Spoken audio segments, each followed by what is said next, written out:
नमस्कार, मावळ न्यूजमध्ये आपलं स्वागत. मी सुभाष भांडे आणि आपण पाहताय लोकप्रिय news channel Maval news. Maval न्यूजच्या सर्व प्रेक्षकांना स्वातंत्र्य दिनाच्या खूप खूप शुभेच्छा. आपल्याला मिळालेले स्वातंत्र्य टिकवता आले पाहिजे, परकीय शक्तींपासून हा देश वाचवला पाहिजे, असे सांगत आहेत मावळमधील ज्येष्ठ स्वातंत्र्य सैनिक श्री बाळासाहेब जांभूळकर. सध्या जांभूळकर यांचे वय 95 वर्ष आहे. देशाला मिळालेल्या पहिल्या स्वातंत्र्य दिनापासून आत्तापर्यंतच्या सर्व स्वातंत्र्य दिनाचे ते एकमेव साक्षीदार आहेत.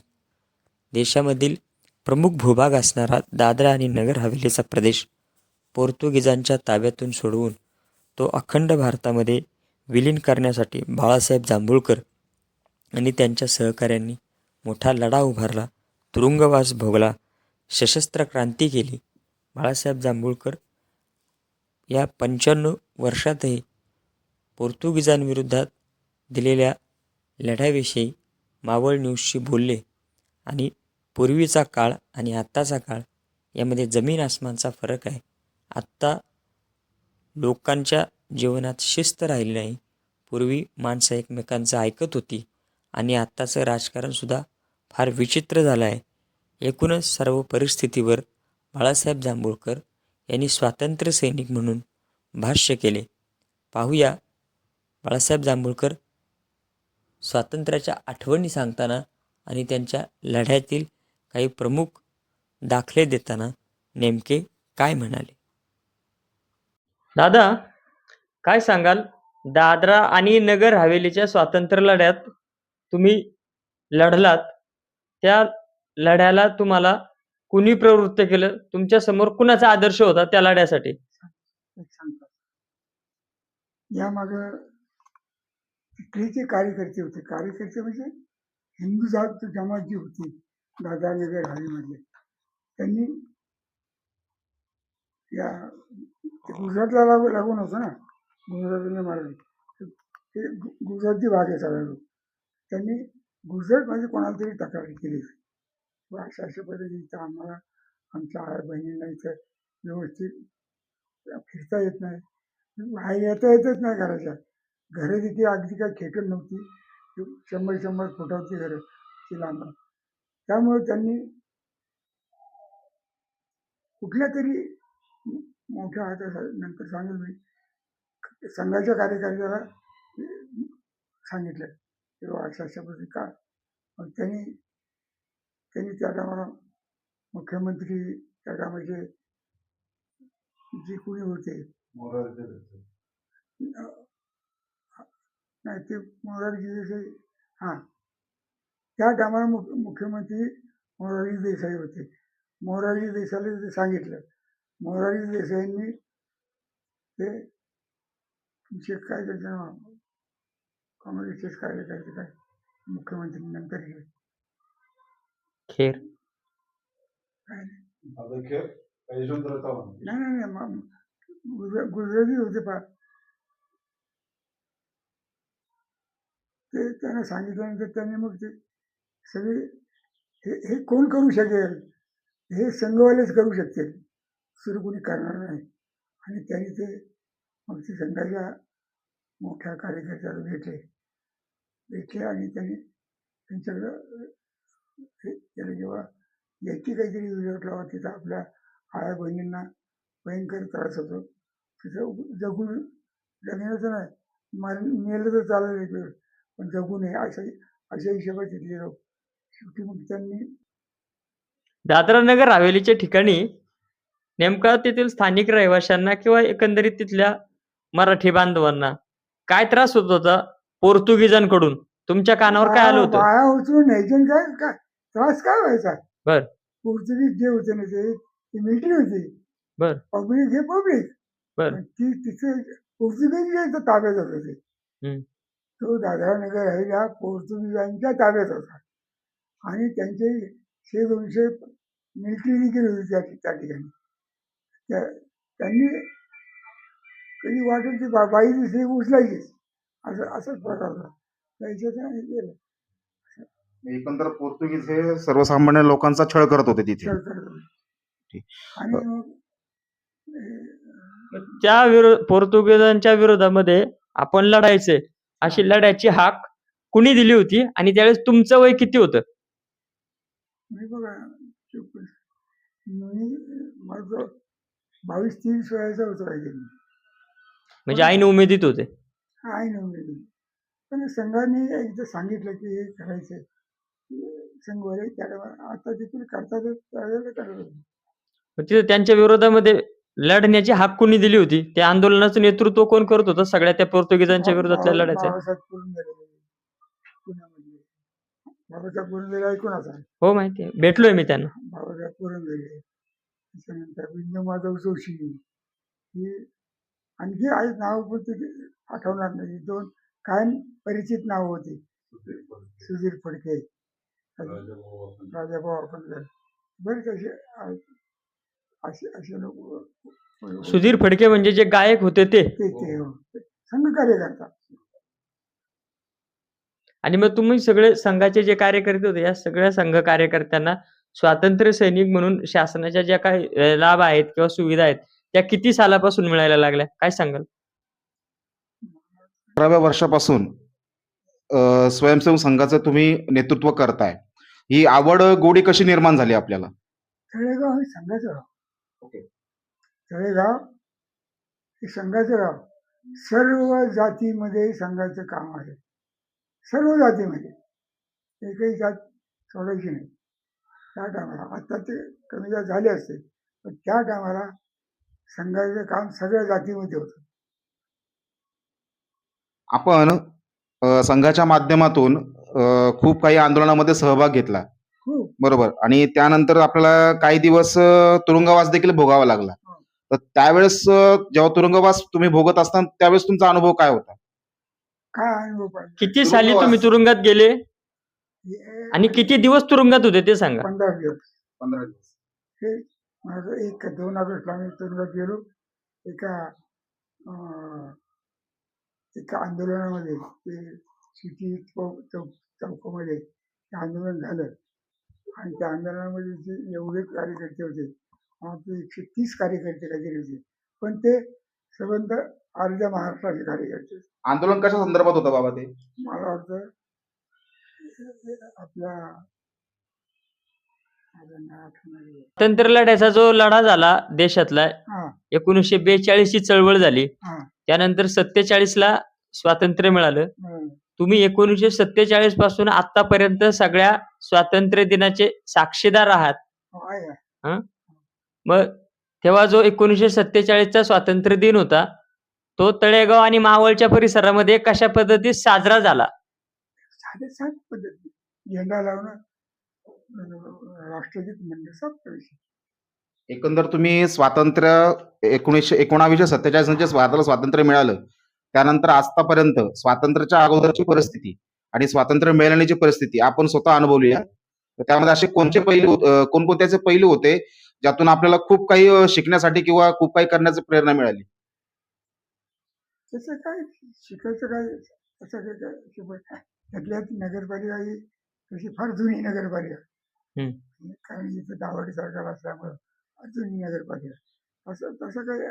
तसा काय अनुभव आलेला नाही. म्हणजे स्वातंत्र्यपूर्व काळानंतर म्हणजे फाळणी असेल किंवा नाही का अनेक प्रकार जे घडले किंवा महामारीचं हे असेल. विरोधी इथं विरोध नव्हताच. त्यावेळेस विरोधी नव्हताच. त्यावेळेला विरोधी अशी काय भानगड नव्हती ना विरोधकाची. विरोधक लोक होते, पण ते अशा पद्धतीने चाल कधी त्यांची ते ते ते 10 आणि आम्ही 90 असं असं असं गणित होतं. संघवाले 90. पोर्तुगीजांचा जो झेंडा आहे, तो उतरवण्यासाठी तुम्ही सर्वांनी काम केलं. त्यावेळेस काय काय काम करत होते? नेमके किती जण होते तुम्ही ते आंदोलन करायला? आणि नेहरू काय म्हणाले होते? नाही नाही, नेहरू ज्या गावाला आम्ही ते जिंकलं आम्ही, म्हणजे जिंकल्यानंतर त्याचा जो झेंडा उतरवला, आपला झेंडा चढवला आणि तो जो झेंडा आहे तो आम्ही नेहरूंना देण्याकरता गेलो. ते मुख्य आपला ते प्रधानमंत्री होते नेहरू.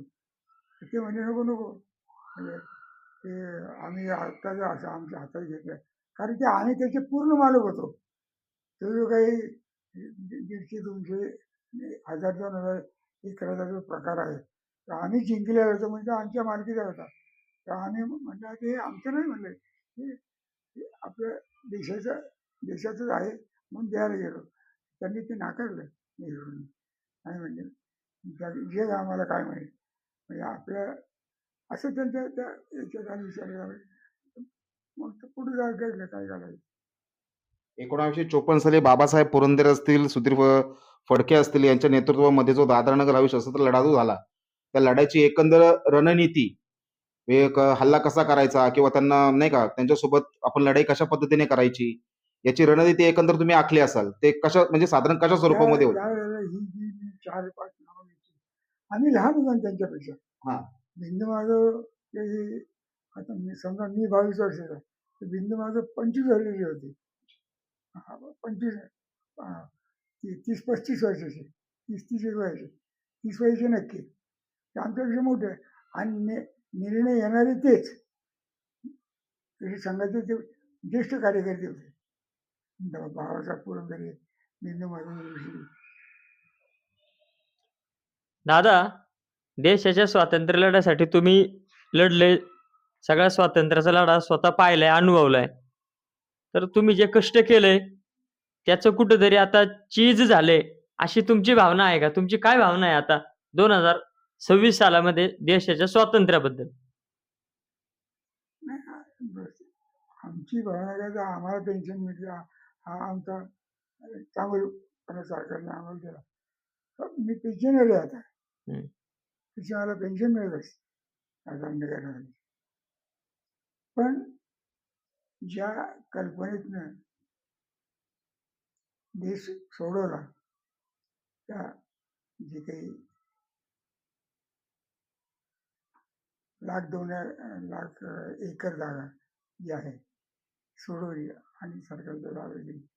त्या टायमाला काय परिस्थिती आता काय परिस्थिती ते तिकडे आपण इकडे. पण माझी कल्पना आपल्या इकडसारखीच परिस्थिती तिकडची असेल. बाकी काय. 1975 मध्ये आणीबाणीचा काळ होता. संघातले काही लोक जे आहेत, जे सैनिक आहेत ते तुरुंगामध्ये होते आणि त्यावेळेस तुमच्याकडनं ती मदत त्यांना जात होती. ती कशा प्रकारे ती मदत त्यांना जात होती? पैसे गोळा करायचे. म्हणजे कशा स्वरूपामध्ये पैसे गोळा करायचे? पैसे आणि घरी यायचे त्यांच्या. अच्छा. जे म्हणजे त्यांच्या घर- घरच्यांना? घरच्यांना द्यायचे ना. ओके. त्यांची घरं चालली पाहिजे अशा हम्म. हिशोबाने. घरी काही सांगितलं नाही. आणि अचानक चिठ्ठी आली ना पुण्यावरून. दादरा नगर हवेली मुक्त करायला जायची अशी चिठ्ठी तुम्हाला पुण्यावरून आली आणि पुण्यावरनं तिथल्या तळेवरल्या कार्यकर्त्यांना आली, मला नाही आली. बर. संघाच्या कार्यकर्त्यांना म्हणजे पाटील आहेत, नथू पाटील आहेत, बापूसाहेब पेढी आहेत, 3-4 जण ते डेअरीमध्ये बसायचे त्यांच्या. तर त्यांना तिथे चिठ्ठी आली आणि तिथून आम्हाला त्यांनी बोलून घेतलं. मला घेतलं पहिलं बोलून. त्यांच्याजवळ 50 दुकान होतं माझं. आणि मी मग 10-12 लोकांना 10-15 मिनिटात गोळा केलं आणि 3ला आले ते 3-3:30ला आणि आम्ही 5ला पोहोचलो त्याला ठेकेला. ते तिथं उतरलो आम्ही. भिलाड म्हणजे त्या अलीकडे भिलाड स्टेशन अलीकडे. आणि ते वापीला उतरलो. पण पावसात वरनं धार पाऊस पडतोय. पुढं आम्ही रस्त्यावरून पुढे गेलो आणि मग तिथं पोलिसांच्या गाड्या लागल्या होत्या. पोलिसांच्या आम्हाला नेण्याकरता. कारण तिथून 14-15 किलोमीटर आहे ते लांब स्टेशनपासून. आम्ही जिथे गेलो तिथं उतरलो. तिथं देखील त्या गाड्या सकाळी 6 वाजेपर्यंत थांबल्या आणि 6च्या नंतर मग ते तो भाग म्हणजे दादरा किंवा नगर या दोघांपैकी कुठला एक भाग असा तो दादराचा असावा. कारण ते गेल्यानंतर आम्ही पलीकडं आणि मग तिथून ती रचना झाली आखणी त्याची अटॅक करण्याची. काय त्याला म्हणतात. तुम्ही काय काय घेऊन गेले होते सांगा ना. 4 बंदुका? नाही आमच्याकडे काहीच नाही. 3-4 बंदुका आणि दिवाळीत आपण सुतळी बॉम्ब फोडतोच होता. असे ते असे बॉम्ब बॉम्ब ते दिले होते सगळे. असे बॉम्ब म्हणजे निघाले. त्यांना घाबरायला की त्यांना वाटलं की हे बॉम्ब घेऊन आलेले आहेत आणि यांनी ते सुतळी बॉम्ब फोडले. आम्हाला 47चा जो पहिला स्वातंत्र्य दिन झाला त्यावेळी नेहरूंनी भाषण केलं होतं. ते काही तुम्हाला आठवतं का? पहिला स्वातंत्र्य दिन कसा होता? रेडिओवर वगैरे त्याच्या बातम्या चालू होत्या. नाही, नाही. त्याबद्दल काय? त्या टायमाला एवढे रेडिओ पण नव्हते. बर. फार कमी. 4 घरांवरून एखादा असायचा. काही नव्हतं. तसं आम्हाला 14 वर्षापूर्वी म्हणजे शाळेतलं वय होतं. आजपर्यंत तुम्ही स्वातंत्र्य नंतर ज्या काही घडामोडी पाहिल्यात भारतामधल्या किंवा महाराष्ट्रामधल्या असतील, तर त्याबद्दल काही विश्लेषण करू शकता आपण? म्हणजे तुमच्या जीवनातील जे काही अनुभव असतील स्वातंत्र्य काळाच्या नंतरचे. नाही, स्वातंत्र्य मिळालं हा गौरव आहे सगळ्या हिंदुस्थानच्या लोकांसाठी आपल्याला स्वातंत्र्य मिळालं. पण त्यावेळेचा काळ इतका नकली पण नव्हता. आत्ता जो आहे म्हणजे आता 100% नकली काळ आहे. त्यावेळेला असं नव्हतं. बस म्हणलं की बसायचं, उठ म्हणले उठायचा. कुठलाही माणूस सर्वांचा म्हणजे आता सर्वसामान्यांच्यामध्ये ज्याला ज्याला धडकाधडकी जेव्हा तेरीमेरी चालते ना, आता किती तेरीमेरी वाढलेली. तर त्याला काही अर्थ राहिलेला नाही. मग त्या राजकारणालाच अर्थ राहिलेला नाही झालेले. त्यावेळेला कसं नव्हतं. काहीतरी त्या माणसाला मान होता काहीतरी. आताचं जे राजकारण आहे ते आताचं राजकारण, पूर्वीचं राजकारण यामध्ये तुम्हाला फरक वाटतो का बराचसा? जमीन आसमानचा फरक. मी आता तोच शब्द बोलू शेवटी. जमीन आसमानचा फरक. इंदिरा गांधींनी आणीबाणी जाहीर केली होती त्यावेळेस आणीबाणीच्या आंदोलनामध्ये तुम्ही होतात ना? आंदोलनामध्ये होतो. एक गाडी रंगवलेला किस्सा सांगा ना. गाडी रंगवलेला किस्सा काय आहे तो? गाडी रंगवलेला किस्सा सांगा तालुक्याला. जी रात्री 11ची पॅसेंजरची आत्ता देखील आहे, मुंबई पॅसेंजर. ती गाडी अख्खी गाडी राष्ट्रीय स्वयंसेवक संघाचा असं संघावरील बंदी उठवा आणि असं काही 2-4 12 डबे रंगवले होते. आता ती पेन्शन त्या पोरांना मिळेल, मला मिळतच नाही. त्यावेळेस तुम्ही त्या गाड्या वगैरे रंगवल्यात, त्या संघावरची बंदी उठवा तुम्ही आज त्यांनीच केला. हा जो विषय जो आहे ना, संघावर बंदी आणत.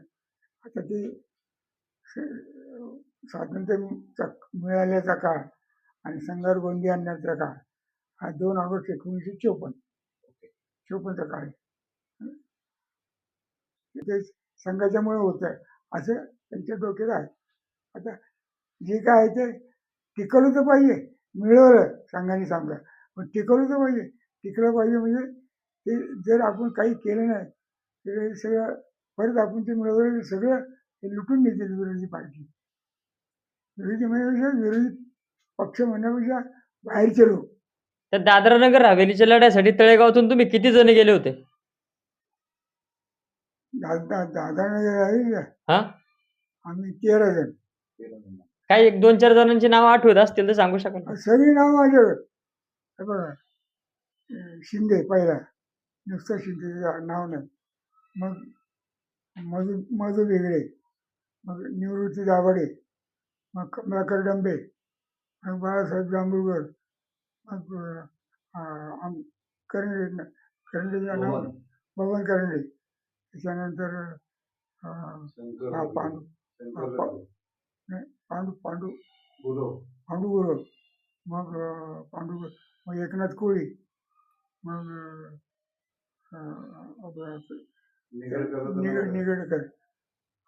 निगडकर, त्याच्यानंतर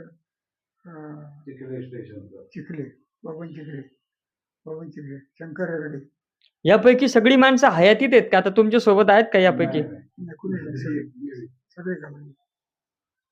आता ते 116 मध्ये सुद्धा हे 2018ला राष्ट्रपतींच्या हस्ते तुम्हाला सन्मानित करण्यात आलं होतं. त्यावेळी तुम्हाला त्यांनी बोलवणं पाठवलं होतं का? मी बोलून पाठवलं ना, मला एकट्यालाच नाही. बर. असे माझ्यासारखे एक संपूर्ण देशातले लोक देशात देश तू होता ना त्या होतं बरोबर. की. हा म्हणजे पंजाब सगळ्या देशातले जे माझ्याकडे त्यावेळी.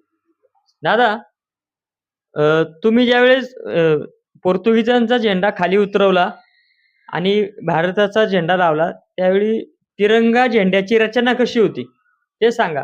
आहे अशी म्हणजे 3 रेषा आणि अशोक चक्र सहितच झेंडा होता का? असं. आणि तो झेंडा तुम्ही तिथं त्यांचा नेमका उत्तर कुठे आपला- लावला? कारण आपण मिळवलं आपण नाही नेमका कुठं, कोणत्या ठिकाणी लावला, कोणत्या गावात, कोणत्या ऑफिसला? सिल्वासा. सिल्वासामध्ये. दिल्लीला मुलं- सिल्वासा हे मुख्य ठिकाण त्यांचं त्या ठिकाणी. आणि ते जी जागा होती ती जशी आपल्याकडे कलेक्टरची जागा असते तसं मोठी इमारत होती आणि त्यांचे 5-25 ऑफिसर होते सगळे. ऑफिसर पोलीस काम चौकी होती ती. पोलीस चौकी. मग तुम्ही झेंडा उतरून त्यांचा झेंडा तुमच्या ताब्यात घेतला, आपला तिरंगा तिथे लावला, त्यावेळेस तिथं असलेले जे ऑफिसर होते त्यांचे किंवा मिलिटरी लोक, त्यांनी तुम्हाला विरोध केला असेल ना? काही केलं नाही. अटक झाल्या आपण काही केलं नाही. तुम्ही सगळे अटक झाले का मग तिथे? नाही, नाही, आम्ही ना त्यांना अटक केलं. त्यांना अटक केलं आपण जिंकलं ना ते